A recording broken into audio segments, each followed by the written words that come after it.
House Committee on Suffrage and Electoral Reforms Chair Zia Lontong Adyong says plenary debates for the anti-political dynasty bill will commence next week. For the details, we have mobile journalist Amy Atienza. Go ahead, Amy.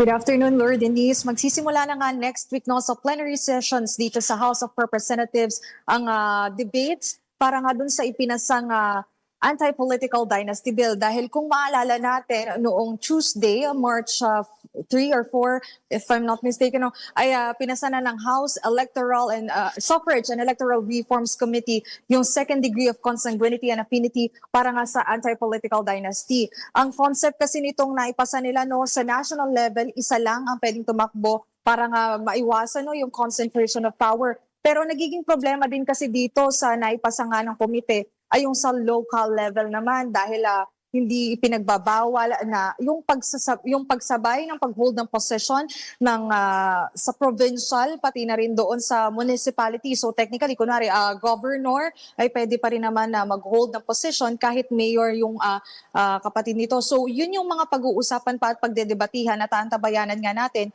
kung ano pa yung mangyayari at mapapag-usapan no, ng ilang mga kongresista dahil may narinig na rin tayong ilan, no, katulad na nga ni Congressman Egay Eriza na nag-withdraw ng kanyang suporta dito sa anti-political dynasty bill na ipinasa nga ng komite dahil na nga sinasabi niya na watered down version nga raw ito. So titingnan pa natin kung may mga arguments pa ba yung ibang mga kongresista dito dahil napagbotohan na nga rin at nasabi na rin naman ni Chair Adyong no, na marami nang nag-back up at nagbigay ng suporta dito mismo sa naipasang bill ng House Suffrage and Electoral Reforms Committee. Sino-sino pa ang ibang mga miyembro ng komite, Amy? May makikita natin dyan no, sila Lordan Suwan na nakasama din natin no, sa iba't ibang public consultations around. At meron din dyan marami-rami no, yung napansin din natin nakasama sa minority block talaga. Kasama na dyan yung Makabayan Block Representatives, sila Representative Sara Ilago, sila Representative Antonio Tino na ACT Teachers Party List.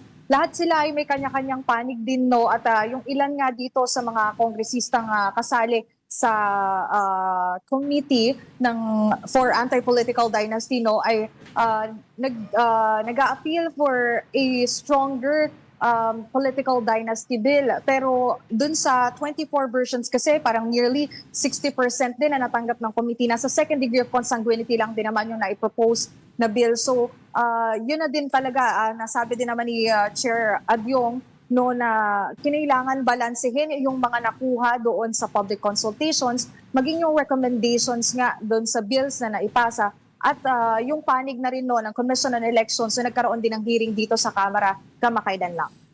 Meron ba silang imbitahan o yung sapat na yung mga input na nakuha nila doon sa kanilang kumbaga yung roadshow, na showcase na nakipag-usap sa mga iba-ibang mga tao? Dahil na ipapasa na ito sa plenary no, for the second reading, technically yung mga lawmakers na lang din talaga yung makikita natin na mag-uusap at tatalakayin nga itong anti-political dynasty bill. Pero technically doon kasi dun sa bill din na ipakita sa atin, no, though hindi pa kasi finalized at hindi pa numbered talaga yung bill na ipakita sa atin na sa end nga ng anti-political dynasty bill. Wala pa kasi doon yung sa mga kaso naman ng party list. So inaasahan din natin na magkakaroon ng separate hearings din yung House Suffrage and Electoral Reforms Committee. Pagdating naman sa usapin nga nung pagiging kinatawan naman ng party list representatives kung ano nga bang magiging statement dyan at kung ano magiging desisyon ng Kamara pagdating naman dun sa pag-hold ng position at para nga din maiwasan yung concentration of power pagdating naman dito sa mga sa questor, sa pagiging official dito mismo sa lower chamber. So yan din yung antabayanan pa natin, i-look forward natin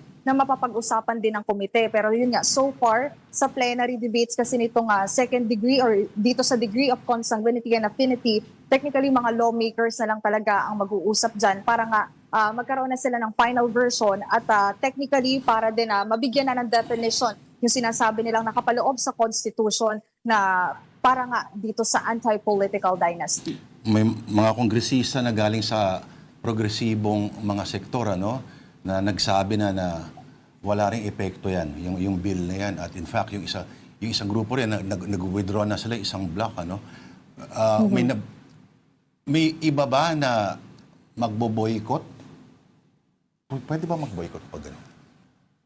Well, technically, wala pa tayong naririnig no kung may magbo-boycott, pero dahil nga open naman no for plenary, for debates, ito nga naipasa ng committee, syempre doon na siguro most likely din makikita natin na magpahayag nga ng kanilang statements yung iba't ibang mga kongresista na against naman dito. Sinabi na rin naman ni Representative Adyong na inexpect niya naman daw na magkakaroon nga ng critics yung ipapasa nilang bill, pero for his end din, nakita niya na rin naman daw na may suporta ding binibigay yung ilang mga kongresista dito nga sa naipasa nilang bill tungkol sa anti-political dynasty.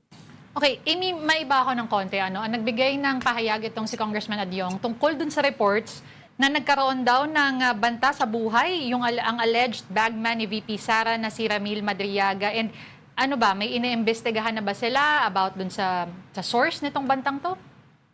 Kung maalala din natin, may final na complaint against Ramil Madriaga din na technically kinikita kasi very critical itong ang testimony ni Ramil Madriaga doon sa ipinasa naman ng House Justice Committee na 3rd and 4th impeachment complaints na technically ay up na rin para nga doon sa hinihintay na lang nila yung response din ni Vice President Sara Duterte kung magbibigay nga siya ng kanyang tugon o panig tungkol nga dito sa mga reklamong ipinasa sa Kamara. Technically, sinabi naman ni Representative Zia Alonto Adyong na sisiguraduhin nila na safe itong si Madriaga, lalo na kung magbibigay pa ng testimony at dahil nga napaka-importante at napakahalaga nung kanyang naipahiwatig doon nga sa mga naipasang reklamo dahil yun yung parang latest case or latest allegation doon sa mga reklamo doon sa mga nakapaloob na recital of facts sa reklamo.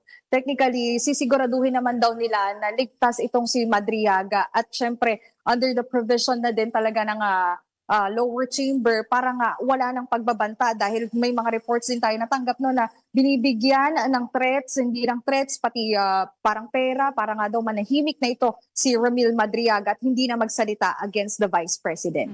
Thank you very much. Again, that was our mobile journalist, Amy Atienza.